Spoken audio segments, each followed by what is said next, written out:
Hello everyone, today we are going to be knowing about the structure of the neuron.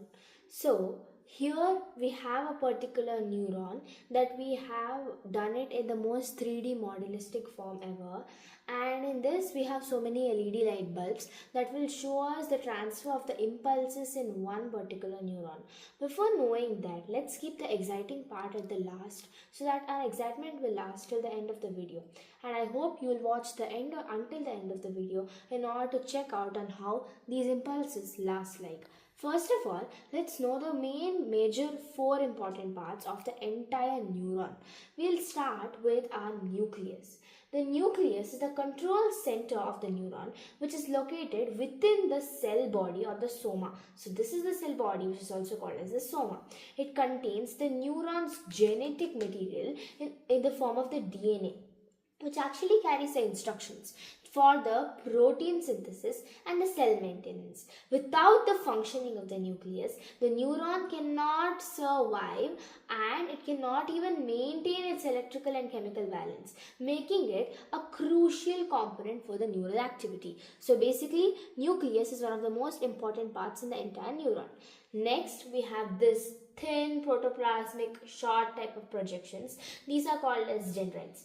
Dendrites are short branch-like extensions of a neuron that receive the signals from other neurons or sensory receptors. They act as the main input region, carrying electrical impulses towards the cell body. Their surfaces have small protrusions called as the dendritic spines, which increase their surface area. So basically, the more is the surface area, the more intelligent you are, because you have more neurons at that time and your impulses can travel faster and faster. That's the reason. Next, we have this part. This thing we have actually colored it in blue in order to differentiate it from the other parts. It's called as the myelin sheath. The myelin sheath is a fatty layer that also acts as a protective membrane that usually surrounds the axon. So we have this one particular dendrite. Okay, it elongates more than the other dendrites. That's why it becomes the axon. Axon is another part, but it's not as much as important as myelin sheath. But myelin sheath is the fatty layer which actually surrounds or even protects which acts as a protective membrane for that one particular dendrite. So it acts as an insulator, preventing the loss of electrical signals and speeding up of a nerve impulse transmission.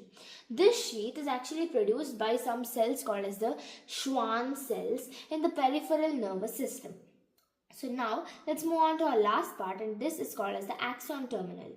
Just as how I told, this is what we call as axon, and here this is the axon terminal. So basically, after going through axon terminal, there will be another neuron, and the axon terminal of one neuron will get connected to the other neuron, and therefore the impulse will continue and continue. That's how our brains, neurons and nervous systems are made like.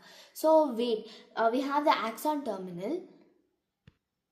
In this case, the axon terminal is also called as a synaptic terminal or the terminal button, in which the endpoint of the neuron's axon.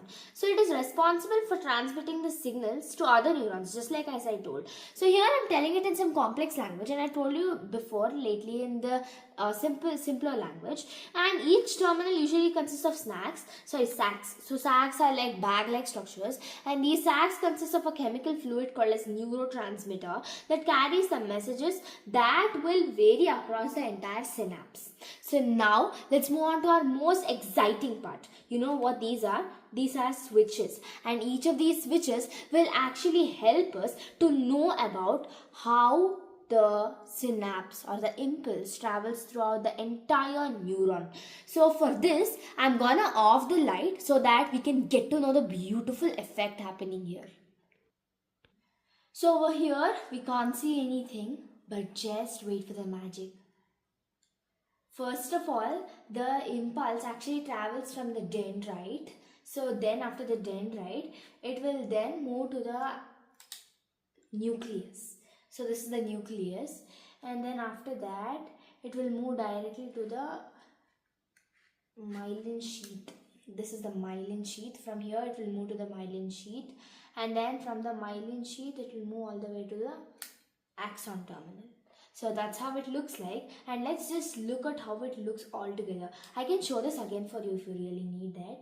This is how it starts with the dendrite, and then it moves on to the nucleus, and then after that it moves on to the myelin sheath, and then from myelin sheath it moves on all the way to the axon terminal.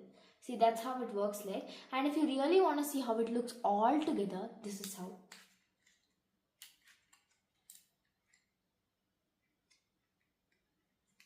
That's how it looks like. So yeah, this is how our model has just turned out, and this is the structure of the neuron, including all of the impulses and every single detail about what the 4 major parts of the neuron consists of. And I've tried my best, so you have to support me a lot by watching the entire video, subscribing, hitting the bell like, just do a little favor, put a little comment and just show your opinions. Even if it is not good, just put a dislike, or else even if it is not good, just put a comment and I'm gonna agree with you.